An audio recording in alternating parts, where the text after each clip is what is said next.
Andy for Last Ball Boxing down at Scott Calo's promotion at Rushcliffe Arena, Nottingham, joined by Ryan Amos. Mate, it's been a while. It's been a long, long time, but I'm glad to be here again. It's really great to see you, mate. It's great to see you back out there. 4-rounder tonight, shaking some cobwebs off?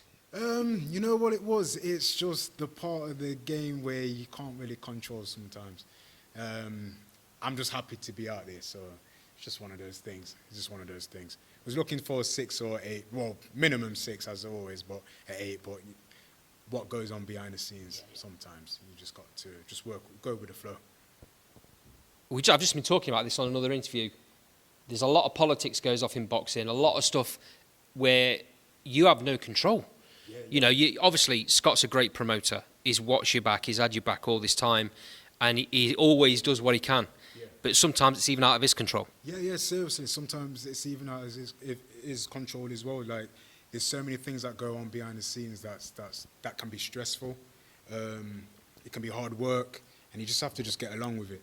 You know what I mean? So it's a fighting man's game. So the main objective is to fight and get the job done best way you can.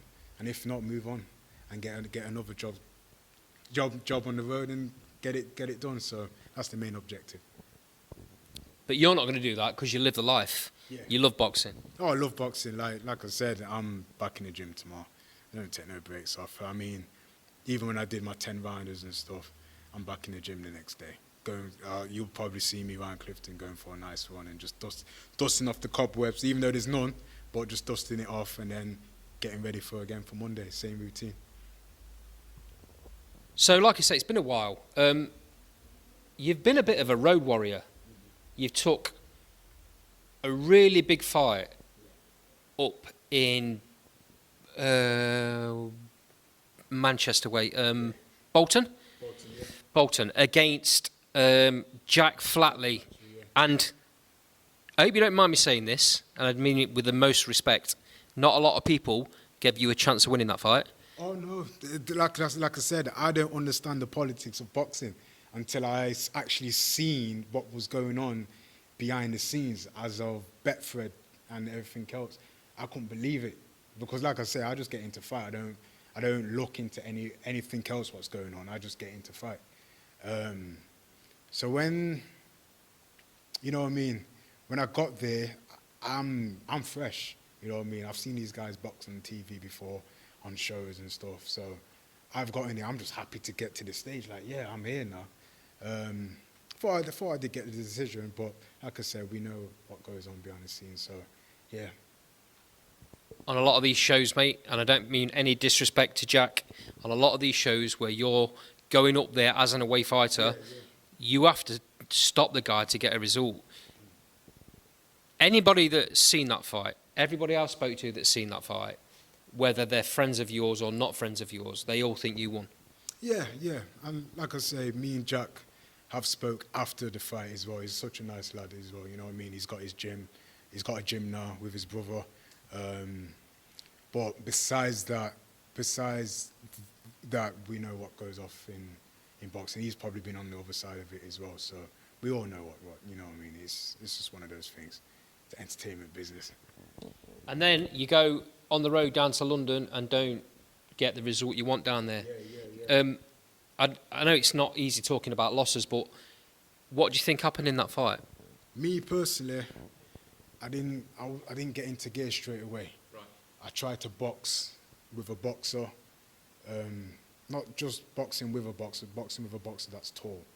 I didn't get into range straight away until I had to, and it cost me the fight in a way because you are experimenting with your style. Obviously, you want to box in a way where you're not receiving shots, or you want to try and box smart. So I think that time around, I was trying to box smart instead of being my original self and just come forward and fight. At the end of the day, it's who lasts the longest in this game. So it was just like I was trying to box smart, and then I realized it's not technically working. If you watch the video back, they actually said I won. So it was, even though I was disappointed in myself in things where I could have done that a little bit earlier. I could have put that pressure where I caught him in the last few rounds a little bit earlier, I seen what was going on, and it was just like, yeah, Ryan Amos has won this fight, and I was like, wow, you know what I mean? So it's just one of those things. You're a 10-round fighter now. Yeah. Not a 4-round fighter, not a 6-round fighter, not even an 8-round fighter. What are your ambitions going forward? Because obviously the situation happened with the area title. We don't want to go over all ground there, but that's now changed hands again. Always, yeah. You know, there's always new opportunities. Yeah. Would you fight for that area title again? If it comes available, if that's what I need to get back on the track where I was before, if that becomes available, then yeah. End of the day, I won it in the hardest way possible. I didn't win it on a home show. I won it the hardest way that anybody else could win it. I won it with no chance of winning it. So the first fight, I got a draw. We won that. Second fight, I had to make sure that there was no room for error. So I started to understand how boxing works now. If you're going in the weight corner, you got to come out, and you got to come out quick, and you got to apply it. You got to keep that same pressure from round one. Round one to if the opponent gets stopped, or to the end of the fight, because being away, you just at a disadvantage. And I understand that now. It's a hard game. It's a hard game. Yeah, I've spoken before. We've talked about this before, about how our boxing can be tricky, and a lot goes off underhand. You've now been on the receiving end of some of that. Yeah. You know, you've taken fights where it's been really short notice, and then they've changed your fight time. You turn up at an arena on a big show, and you find out that you're fighting in half an hour. Yes. That happened. Yeah. And that's the thing. Even that as well. It's like you got to be ready to be ready. It's a weird feeling. You start to understand the more and more, the further you get through the game, the more and more little tricks and little niggles come out. How if you are in the away corner, they'll do little things to try and throw you off track, like the timings or whatever, or the animosity for one. But like I said, once I won my first area title, when I won my first title, the area title on the road, I didn't really make anything bother me after that, because I know what people do to try and make their home fighter win. So it's just one of those things. All that being said, Ryan, you're always a very positive character. You never have anything bad to say about anybody, unless I force you to on interviews like this. But you don't. You know, we've spoken privately, and I'm happy to say on camera, you don't badmouth anybody, and you've had opportunities to when things have happened, and you don't do it.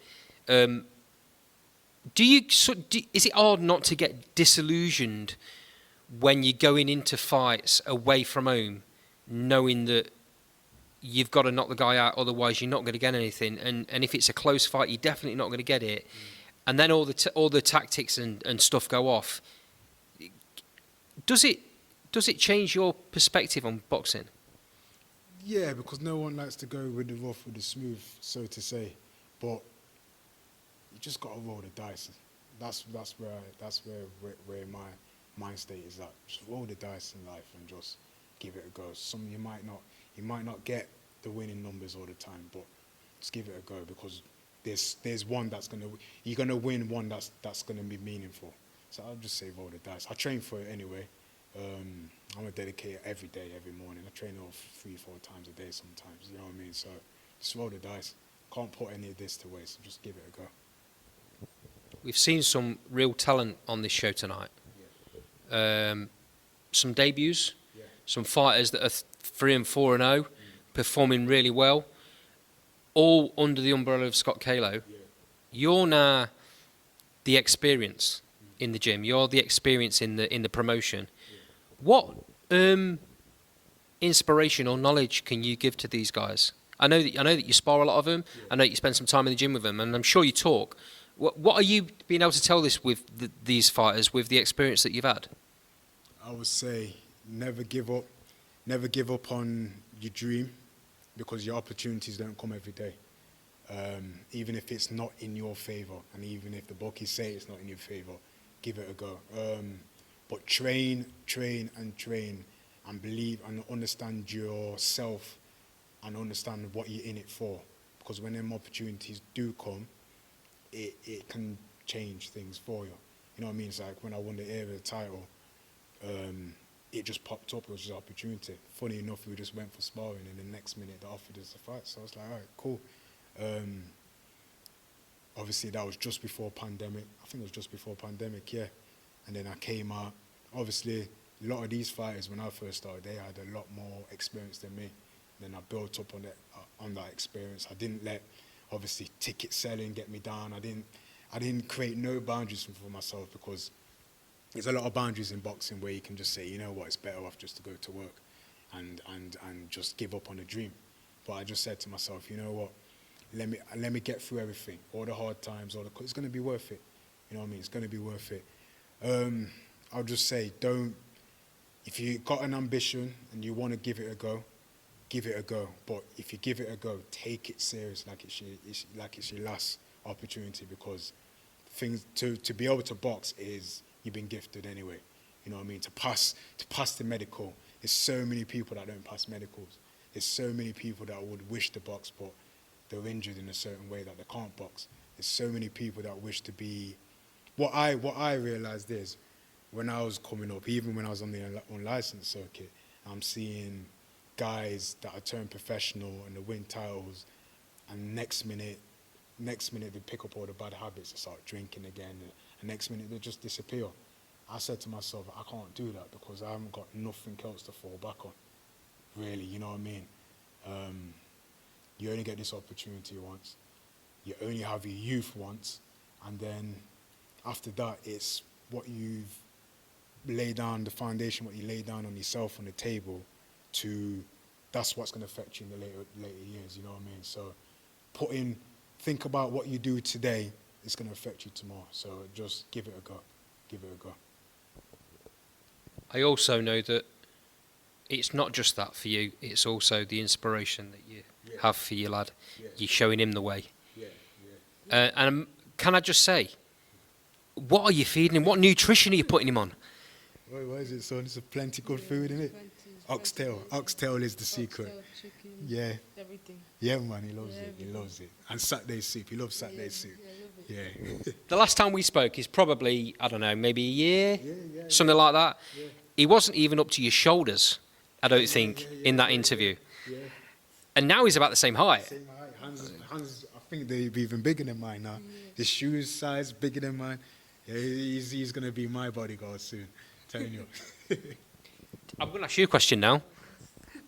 What inspiration has your dad been for you? What has he taught you in these lessons when he's going through all this in boxing?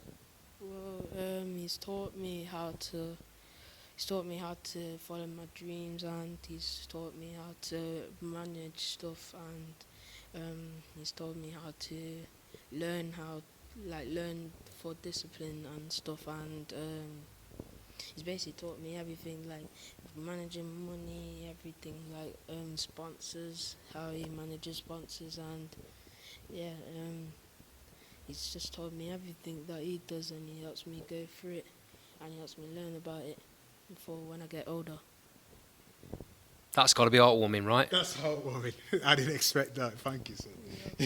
I think that is a perfect way to bring the interview to an end. Ryan, thank you very much for your time as always, mate. Pleasure. Thank you. Thank you.